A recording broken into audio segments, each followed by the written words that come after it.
My wife said, "I don't need to cook, clean, or even sleep with you." So I showed her what life looks like when she was no longer my top priority. My wife looked me dead in the eye and casually informed me she didn't have to cook, clean, or even sleep with me. In that single, brutal moment, our 7-year marriage simply ceased to exist, and I knew there was no going back. The air in our living room was thick with unspoken tension, a strange mix of her dismissive confidence and my dawning horror. Her friend, Chloe, just sat there, smugly eating takeout I'd paid for. My name is Daniel, and I'm 32. What I'm about to tell you is how a 7-year marriage can collapse in agonizing slow motion while you're too busy being the good partner to even see it happening. This wasn't some dramatic affair or a single big betrayal. This was something far more insidious, a partner slowly, quietly ceasing to be a partner while I was still showing up every single day, doing all the work. It crept in so gradually, like a plant dying from neglect, except the plant was our relationship, and I was the only one left watering it. Olivia and I met back in 2016. It was a mutual friend's barbecue, one of those perfect summer afternoons where everything feels open, hopeful. She was funny, spontaneous, always up for an adventure. For the first few years, we were rock solid. We adopted our dog, Bailey, a goofy golden retriever who became our kid before we ever talked about actual kids. We'd take weekend road trips, explore new restaurants, stay up late talking about our dreams. I genuinely felt like we were building something meaningful. I worked in IT consulting, she was in marketing for a firm in Boston. We both contributed, just in different ways. I loved cooking, so I handled most meals. She'd do the grocery shopping, manage the meal planning. I took care of home repairs, car maintenance. She handled our social calendar, kept us connected to friends and family. It felt balanced. It felt like teamwork, a real partnership where we were both invested. But around year 5, things started to subtly shift. Olivia stopped asking about my day, stopped planning those spontaneous weekend getaways, stopped putting effort into anything that involved us as a couple.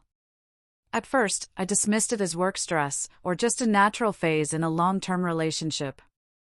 Everyone goes through those, right? But this wasn't a phase. She'd come home from work, immediately grab her phone, scroll social media for hours, barely acknowledging my existence unless she needed something. Our apartment started to get messy because she'd stopped doing her share of the cleaning. Bailey got walked less often because she couldn't be bothered. And our intimate life? It went from regular and connected to practically non-existent. I tried talking to her, multiple times. I asked if something was wrong, if I could help, if she was unhappy or depressed. She just brushed me off with vague responses about being tired, stressed, or needing space. Then Chloe entered the picture, and everything got exponentially worse. Chloe was Olivia's coworker, a recently divorced woman in her early 30s with a lot of strong opinions about relationships, none of them good. I'm not saying Chloe was the only cause of our marriage falling apart. But she was definitely the accelerant on a fire that was already smoldering. Suddenly, Olivia was spouting all these new phrases about emotional labor and mental load, how women don't owe their husbands anything. Look, I'm all for women having autonomy, not being treated like housekeepers. But the way Chloe framed everything was so toxic and one-sided. Every conversation became about how incompetent men are, how husbands should be grateful their wives tolerate them, how women need to prioritize themselves and stop catering to male expectations. Olivia started spending 3 or 4 nights a week with Chloe, hitting bars, attending women's empowerment meetups that seemed less about actual empowerment and more about complaining about their partners. The more time Olivia spent with Chloe, the less she contributed to our household, and the more she seemed to resent my very existence. I'd come home to a trashed apartment, dishes piled high, Bailey's food bowl empty, laundry overflowing. And Olivia? She'd be on the couch, scrolling her phone, acting like none of it was her responsibility. I'd ask if she could take Bailey out, since I'd been at work all day and had an evening call. She'd sigh dramatically, like I'd asked her to climb Mount Everest. I'd suggest we cook dinner together, like we used to. She'd say she already ate with Chloe, or wasn't hungry, or I could just order something for myself. Every single household task, every bit of emotional labor, every ounce of effort to maintain our relationship and our home fell entirely on me. And when I tried to address it, she'd hit me with phrases straight from Chloe's playbook, accusing me of being controlling, demanding, or not respecting her boundaries. The breaking point came on a Wednesday night. I got home around 7 to find our apartment looking like a disaster zone. Olivia was on the couch with Chloe, both laughing at something on Chloe's phone, surrounded by empty takeout containers. Bailey was whining by his empty food bowl, clothes were scattered, the kitchen was a wreck. I'd had one of those days where you just desperately want to come home to some basic sense of order and partnership. I didn't even say anything confrontational. I just asked Olivia if she'd had a chance to feed Bailey or start any laundry, since she'd gotten home before me. Chloe immediately jumped in with a condescending laugh, saying I sounded like I was talking to a maid. Olivia didn't defend me. She just sat there, nodding along, while Chloe went on a rant about how Olivia didn't sign up to be my servant, and I needed to manage my own expectations. I stayed calm. I said I wasn't asking for a servant. I said we were married, we lived together, and taking care of our dog and our home was a shared responsibility. That's when Olivia looked me dead in the eye and said it. She said she didn't have to cook, clean, or even sleep with me. She said those weren't requirements of marriage, and I needed to stop acting entitled to her time and energy. Chloe was grinning, like she'd just won some kind of victory. In that moment, I realized I wasn't in a marriage anymore. I was in a one-sided arrangement where I did everything and got treated like the bad guy for expecting basic reciprocity. That night, after Olivia told me she didn't have to do anything for me, I made a decision that would change everything. I decided to take her completely at her word. I would stop being the partner she had already stopped being for me. I didn't announce it dramatically or have some big confrontation. I just quietly stopped doing every single thing I'd been doing to hold our household and our marriage together. The next morning, I woke up, got ready for work, and left. I didn't feed Bailey. I didn't make coffee. I didn't tidy the living room like I usually would. And I felt this strange, clear sense of resolve wash over me. If Olivia genuinely believed she had no obligations to me as a spouse, then I had no obligations to her either. I was curious to see how long it would take for her to realize what she'd actually been taking for granted all these years. The first few days were almost fascinating to watch, in a completely depressing way. Bailey started whining more because his feeding schedule got messed up, and Olivia kept forgetting to fill his bowl or take him out on time. The apartment descended into chaos faster than I expected. Dishes piled up until there were literally no clean plates left. Trash overflowed because I stopped taking it out. Laundry sat in heaps because I stopped doing loads that included her clothes. Our bathroom sink started draining slowly, then stopped altogether. One of those annoying clogs I would have normally fixed in 10 minutes with a drain snake, but I just left it. Olivia texted me at work, asking if I could pick up groceries. I replied that I'd grab food for myself, but she'd need to handle her own shopping. She tried calling the landlord about the sink, got frustrated when they said it wasn't their responsibility and she'd need to hire a plumber herself. Something she'd apparently never had to do, because I'd always handled every single home repair. I stopped cooking entirely, started meal prepping only for myself on Sundays, keeping my food separate in the fridge with my name on everything. Olivia would come home expecting dinner, like she had for 7 years, and find me eating my prepared meals while she scrambled to figure out what to order or make for herself. She couldn't cook beyond basic pasta, and even that she'd mess up half the time, burning things or under-seasoning or forgetting ingredients. I watched her try to make chicken one night. She didn't even know what temperature to set the oven to. She had to Google it on her phone while Chloe texted her supportive messages about how cooking is a patriarchal expectation. The apartment started smelling weird because trash wasn't getting taken out and dishes weren't getting washed. I could see Olivia getting more stressed and overwhelmed, but I didn't step in. Why would I? She'd made it abundantly clear she didn't see household contribution as part of marriage. About 2 weeks into my experiment, Olivia tried to initiate intimacy for the first time in months. She came into the bedroom wearing lingerie she must have dug out from the back of her drawer, trying to be seductive and reconnect physically. I looked at her, calmly reminding her that she'd said she didn't have to sleep with me, and that works both ways. I don't have to sleep with her either. The look on her face was somewhere between shock and genuine hurt, like she'd never considered that her words could be applied in reverse. Like she assumed physical intimacy was something she controlled completely, something to be used as leverage or reward. I told her I wasn't interested in pity, affection, or transactional physical connection. That if she wanted an actual intimate relationship, she needed to show up as an actual partner first. Then I rolled over and went to sleep. She didn't try again after that, but I could tell it messed with her psychologically. The rejection hit differently when it came from someone who had always been available and willing. The financial separation was where things got really interesting and really ugly. I'd been covering probably 70% of our household expenses for years. Not because we'd agreed to that split, but because Olivia spent money carelessly, and I'd always just quietly made up the difference to keep us afloat. I opened a separate checking account, calculated exactly half of rent, utilities, and shared expenses, and told Olivia she needed to start contributing her actual fair share. She was shocked when she saw the numbers. She genuinely seemed to have no concept of how much I'd been subsidizing her lifestyle, all those dinners out with Chloe, the online shopping, the subscription services I'd been paying for while she spent her paycheck on whatever she wanted. I canceled her access to my credit cards, removed her from my streaming accounts, stopped paying for her car insurance and her phone bill. I told her she was an adult with a job and she could handle her own financial responsibilities. Olivia panicked hard when she realized she couldn't actually afford her current lifestyle on just her income. She started complaining that I was being cruel, petty, and financially abusive, throwing around terms she'd clearly picked up from Chloe without understanding what they actually meant. I pointed out that expecting your spouse to subsidize your life while contributing nothing in return is closer to financial abuse than asking someone to pay their fair share. She didn't have a response to that.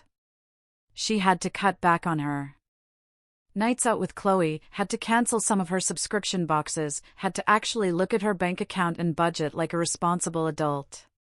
She hated every second of it. Chloe kept telling her I was being controlling and she should leave me. But Chloe also wasn't offering to help pay Olivia's bills. Funny how that works. Around week 3, Olivia completely switched tactics. She started trying to win me back through sudden niceness and effort. She'd try to cook dinner for us, and it would be a disaster. She'd attempt to clean the apartment, but only do a surface job that missed all the actual problems. She'd suggest date nights and activities like we were a normal couple, just going through a rough patch. I could see right through it. None of it addressed the actual issues. She wasn't trying to rebuild our partnership or have genuine conversations about what went wrong. She was just trying to get me back into my role of handling everything while she coasted. I told her point blank that she wasn't trying to fix us. She was trying to save her comfort, trying to get back the personal assistant, the ATM, and the emotional support system she'd been taking for granted while giving nothing in return. The final straw came about a month into all this when I had lunch with my buddy Michael, who'd gone through a divorce 2 years earlier. He told me about his lawyer, Sarah, how she'd helped him navigate everything cleanly and fairly. And something clicked in my head. This marriage was already over. I was just going through the motions of proving a point that didn't need proving anymore. I made an appointment with Sarah for that Friday. I took a long lunch break from work, sat in her office, and laid out the whole situation. She listened carefully, took notes, asked questions about our assets and debts and living situation. Then she looked at me and asked if I was sure this was what I wanted. I thought about it for maybe 5 seconds and said yes. I was done. There was nothing left to save here. Sarah drew up the initial paperwork over the next week, a separation agreement and petition for divorce. The division of assets was straightforward since we didn't have kids or own property together. I picked up the documents on a Tuesday afternoon, brought them home that evening, and found Olivia on the couch, scrolling through her phone like always. I handed her the manila envelope without ceremony, told her she should probably read it. I watched her face go through about 5 different emotions as she pulled out the papers and realized what she was looking at. She asked if I was serious, if this was some kind of manipulation tactic or power play. I told her I'd never been more serious about anything in my life. I'd already crossed the point of no return. I was already emotionally detached from this marriage. I'd already started imagining what my life would look like on the other side of this. There was no going back. The week after I served Olivia with the divorce papers was absolutely wild. A complete emotional roller coaster that confirmed every single reason why I'd made the right decision. She went through every stage of grief and manipulation in rapid succession. Crying and begging 1 minute, angry and accusatory the next, then back to desperate promises about how she'd change and be better, and we could fix this if I just gave her another chance. She called me at work multiple times a day until I had to block her number and tell her all communication needed to go through Sarah, my lawyer. She showed up at my office building once, trying to ambush me during lunch, causing a scene in the lobby that was embarrassing for both of us. She sent long, rambling text messages at 2 a.m. about all the good times we'd had and how I was throwing away 7 years over nothing, completely missing the point that those 7 years had been slowly dying for at least the last 2, and she'd been the one killing them. What really got to me was how Olivia kept insisting she'd change, that she finally understood what she'd done wrong, that she'd be the partner I needed if I just withdrew the divorce papers and gave her one more chance. But here's the thing about promises made under pressure: they're not real change. They're just panic responses from someone who's losing something they took for granted. I told her through Sarah that maybe she would change. Maybe this whole experience would be a wake-up call that made her a better person and a better partner. But that transformation wasn't going to happen with me, and I wasn't going to stick around to find out. I'd spent years trying to communicate what I needed. Years being patient and accommodating, hoping things would improve. And she'd ignored all of it until the consequences became real. That's not love. That's just fear of losing convenience and comfort. The situation with Chloe imploded in the most predictable way possible about 2 weeks into the divorce process. Olivia apparently had a massive fight with her after Chloe kept pushing her to stop begging me to come back and just embrace single life and independence. Olivia finally snapped and told Chloe that her advice had ruined her marriage, that she'd destroyed something good because she'd been listening to someone who was bitter and miserable about their own failed relationship. Chloe fired back that Olivia had made her own choices and was just looking for someone to blame instead of taking responsibility. And honestly, they were both right. Chloe had absolutely been a toxic influence who filled Olivia's head with one-sided anti-marriage propaganda. But Olivia had been a willing participant, choosing to adopt that mindset instead of working on her actual relationship.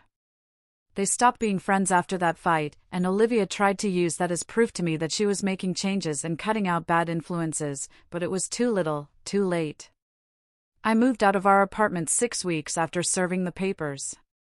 I found a decent 1-bedroom place about 20 minutes away that was smaller but peaceful and entirely mine. Bailey came with me, and that was one of the few things Olivia didn't fight me on, because she knew she couldn't take care of him properly. Honestly, I think she knew he deserved better. The day I loaded up the moving truck, Olivia stood in the doorway crying, asking me one more time if I was really doing this, if I really wanted to throw everything away. I looked at her and realized I didn't feel anger anymore, didn't feel resentment or bitterness. Just this overwhelming sense of exhaustion and relief that it was almost over. I told her I wasn't throwing anything away because there was nothing left to throw away.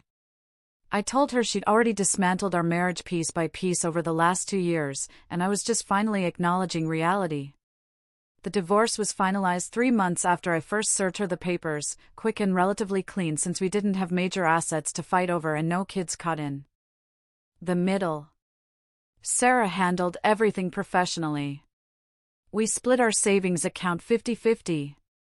I kept my car and my retirement accounts. Olivia kept her car and her stuff. We closed our joint credit card after paying off the balance. I heard through mutual friends that Olivia had started going to therapy after the divorce was final, actually working on herself and examining the patterns that had led to our marriage falling apart. Part of me was genuinely glad to hear that, because I never wanted her to suffer or fail. I just couldn't be the person she practiced growth on anymore. She'd taken 7 years of partnership and slowly turned it into a one-sided arrangement where I gave everything and got nothing back. And no amount of therapy could rebuild the trust and respect that had been completely destroyed. My life now is quieter, but infinitely better. I come home to an apartment that stays clean because I'm the only one living in it. I cook meals I actually enjoy without expecting someone else to show up and benefit from my effort. I take Bailey on long walks without having to coordinate with anyone or pick up someone else's slack. I've started dating casually. Nothing serious yet, but I'm in no rush. I'm just enjoying conversations with women who actually contribute and reciprocate, who see partnership as a two-way street. Sometimes I think about those early years with Olivia, when things were good, and wonder if there was a specific moment where it all started going wrong, some conversation or decision or turning point I missed. But mostly I've accepted that some people change in ways that make them incompatible with who you are. And sometimes the kindest thing you can do for both of you is walk away. Olivia might become a better partner for someone else someday, after all this therapy and self-reflection, but that's not my responsibility anymore. And honestly, it's not my concern. I gave 7 years to someone who stopped seeing me as a person and started seeing me as a resource. The moment I stopped providing that resource, she realized what she'd lost. But by then, it was already gone. Some damage is permanent. Some words can't be taken back. And some marriages die long before anyone files the papers. And that's exactly what happened to us. What do you think about my choice to walk away?